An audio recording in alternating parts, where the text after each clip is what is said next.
اب یہ راز ہے کہ اس کو منع کر دیے. تو اللہ تعالیٰ منع کر دے حرام، اجازت دے دے حلال، تو گویا کہ حلال حرام کا نظام یہ اللہ تعالیٰ کے حکم کے ساتھ. دیکھو جو پیسہ اللہ کے حکم کے مطابق نہ آئے نہ اللہ کے خدا میں جائے وہ حرام ہو گیا. حالانکہ حرام پیسہ ہے ہی کو نہیں، کبھی پیسہ بھی حرام ہوا تو استعمال ہی حرام ہوتا ہے نا. اور پیسہ حلال حرام کیا ہوتا ہے؟ اللہ تعالیٰ کہتا ہے میں تو ہر چیز حلال پیدا کی، حرام ہے تمہارے عمل نہیں کرنا اس کو. یعنی کہ بکرا تو کبھی نہیں حرام ہوا، چوری غلط پھر جائے تو حرام ہو جائے گا. تو بکرا میں جاتے خود تو حلال ہے نا، ہر طرح کا حلال ہے. اس لیے یہ سارے واقعات جو ہے تمہارے حکم کو مطابق ہے، تمہاری مرضی کے انداز میں ہے. اللہ کہے کہ شادی کرنے کا یہ طریقہ ہے کہ یہ اس کے درمیان نکاح اور کلمہ شریف ہونا چاہیے اور گواہ شریف ہونے چاہیے، یہ کہ شادی ہوگی مبارک ہوگی. اگر یہ بات نہ ہوگی تو گناہ ہوگی. بس وہی سب سے بڑا گناہ ہے اور وہی سب سے بڑی نیکی درمیان میں اللہ کا حکم ہے. تو وہی آپ کلمہ پڑھ کے ادھر سے آپ کافر تھے، کلمہ پڑھ کے آپ ادھر آ کر مسلمان ہو گئے، فرق کیا پڑا؟ باقی وہی آپ کا زندگی ہے، وہی آپ کے حالات ہیں، لیکن شکل بھی نہیں بدلی، ماں باپ بھی وہی رہے، کلمہ پڑھا آپ مسلمان چلائے. تو گویا کہ یہ الفاظ کی بات ہے، عقیدے کی بات. عقیدے نے تمہیں مسلمان کرنا ہے. تو تحریم اور چیز ہے، حرام اور چیز ہے. اب بات میں رہے نا. تو گویا کہ آپ نے اللہ کریم کو ماننے کے بعد نظام کائنات کا مشاہدہ اور رنگ لاتا ہے کہ اللہ تعالیٰ کے حوالے سے اس کو دیکھو کہ اللہ تعالیٰ نے ہمیں کیسے سمجھایا ہے. تو ظاہر کی دنیا ظاہر کا علم، باطن کی دنیا باطن کا علم، شریعت کی دنیا شریعت کا علم، طریقت کی دنیا طریقت کا علم. شام اب بات کر رہا ہوں طریقت کے اندر جو جرم ہے اور وہ یہ ہے کہ دو آوازوں پر چلنا، دو آوازوں پر چلنے والا کنفیوز ہو جائے گا. ہر چند سے دونوں آوازیں ہی صحیح ہوں، یہ یاد رکھنا چاہیے. اب تو کیا ہوگا یہ نظام چل نہیں سکتا. شریعت میں ابہام نہیں ہے. جتنا مسلمانوں کے اندر ابہام سے باہر جو احکام الہی ہیں وہ شریعت. جہاں ابہام ہے وہاں تم بھی چپ ہو جائے کہ یہ امین کو بلند کرنا ہے کہ آپ کبھی آواز بلند کر لو کبھی مدم کر لو، جیسے جیسے آتا ہے کرتے چلے جاؤ. اس میں کوئی بحث نہیں، یہ بات کرنے والی بات نہیں. اس لیے آپ اپنے آپ کو اللہ تعالیٰ کے حوالے کرو اور اس کی بات سمجھو. اللہ تعالیٰ جو ہے وہ آپ سے کیا چاہتا ہے، یاد رکھنے والی بات ہے. یہاں تم ٹھہر نہیں سکتے، یہاں سے نکلنا ہے اور عقیدے کے ساتھ نکلو. اگلی دنیا کے لیے آپ کا عقیدہ ہے. اب یہ دیکھ لو کیا کیا چیز ہے. پیسہ آگے کام نہیں آنا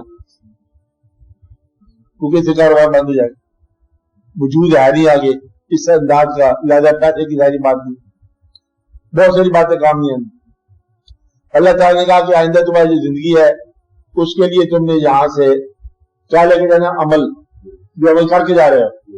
عمل کا جو معیار جو ہے، عمل کے لیے جو مادہ ہے وہ سارا وہی ہے جو آپ پیسہ جیسے کہہ رہے ہو. پیسہ، وجود، صحت، خیال، یہ مادہ ہے. اس کو آپ نے آپریٹ کرنا ہے. آپریٹ کرنے والا سول ہے. اس کو جیسے آپ استعمال کر رہے ہو یہی آپ کی زندگی ہے. استعمال سے باہر نکل آنا ہے، یہ آپ کی عادت ہے. جو اندر استعمال ہو رہا ہے نا کر رہے ہیں وہ آپ کی لائن ہے، لائن آف ایکشن ہے، وہ آپ کے عمل سے باہر ہے. عمل نیچے مادہ ہے، اینٹ یہاں رکھی یا وہاں رکھی، وہ جو عمل باہر آ جائے گا وہ آپ کی عادت ہے، نام اعمال. اسے کہتے ہیں انٹینشنز، ارادے کیا ہے. اس لیے اپنے ارادے کو درست کرو، نیت کو درست کرو اور اللہ تعالیٰ آپ کو فضل کرے. دیکھو خلاف ادب خیال ہی خلاف ادب ہے.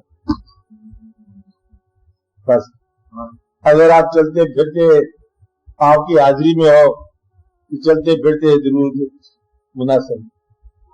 اگر آپ کی حاضری نہیں ہوتی ہے تو درود کو نہیں. درود یاد کا نام ہے، درود روبرو ہونے کا نام ہے. درود چٹھی کا نام نہیں ہے کہ آپ نے خط لکھ دیا، یہ آپ کے احساس کا نام ہے. جتنا آپ کا احساس تقرب میں ہوگا، جتنا آپ کا احساس روبرو ہونے میں ہوگا، اور اتنا ہی آپ کا درود ہے. یاد کا نام درود ہے جی. اللہ کی طرف سے اور مبارک ہونے کا نام درود ہے، برکتوں کے نزول کا نام درود ہے، اور آپ کی طرف سے وابستگی کے ارادے کا نام درود ہے کہ آپ وابستہ ہونے کا ارادہ رکھو، یہ درود ہے. باقی ہم نے بھیجنا کیا تو ہمارے پاس ہے کیا، ارادہ ہے اور سوال ہے اور دعا ہے کہ اپنا بنا کے رکھیں آپ. اور یہ آپ کی طرف کہ یہ ایک بڑی مبارک بات ہوگی کہ اگر ہمارا خیال وہاں تک پہنچ جائے. اس لیے یہ ایک درود ہے.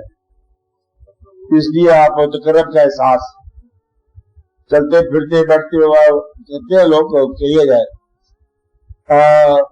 بے تعلق درود پڑھنا، چاہے آپ معبودوں کے پڑھو تب بھی گستاخی،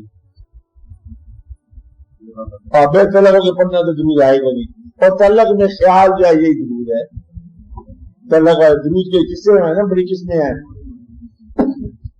خاموش ہو جانا درود ہے، حضور پاک کے ماننے والوں کو محبت کرنا درود ہے، عشق درود ہے. آپ آسے میں رہنا وربل کوئی نہیں یہاں پر، یا صرف یقین اور احساس کا نام ہے. یقین ہونا چاہیے، احساس ہونا چاہیے. جس حال میں یاد رکھنا چاہیے، جس کو اب یہ بات یاد رکھے، جس کو وہ ذات اپنا سمجھے اسی کو اپنا نام پکارنے کی اجازت دیتی. بس یہ بات یاد رکھے، دوسرا پکار نہیں سکتا، دوسرا یہاں پہ آگے اٹک جائے گا. جس کو وہ اپنا سمجھے اس کو اپنے نام کے پکار کی اجازت، دوسرے کے لیے یہ بند ہے. بس یاد آپ بات سمجھو، کوئی لمبا چوڑا راز نہیں ہے. جس کو اجازت دیتے ہیں وہ بولتا اور وہ بولتا ہے، بات سمجھ رہی نا. اور دوسرے کا بول نہیں سکتا ہے. جس آدمی پر رنگ کے دروازے بند کرنے کو پتا ہے وہ آمین نہیں کہہ سکتا دعا کے پیچھے. رنگ کے دروازے بند ہو گئے تو ہم دعا کرتے یا اللہ سب کے گناہ معاف کر، ہم یہ کہیں گے نا آمین، وہ کہتے ہیں میری گلے میں اٹک گئی. آمین نہیں، رحم بند ہو. جس پر رحم بند ہو جائے اس کے گلے سے دعا نہیں نکلتی. جس پر رحم بند ہو جائے اس سے آمین نہیں نکلتی. جس پر فیض بند ہو جائے وہ اپنے سے بڑا کسی کو نہیں سمجھتا. جس پر فیض بند ہو جائے کیا ہوتا ہے، وہ کسی کو بڑا نہیں سمجھتا. اور جس پر عروج بند ہو جائے وہ سجدہ نہیں کرتا. جس پر کیا بند ہو جائے، عروج بند ہو جائے، سجدہ نہیں کرتا. اور جس پر خدا کی مارو وہ حضور پاک سے الگ ہو جائے. اللہ دعا کرو اللہ تعالیٰ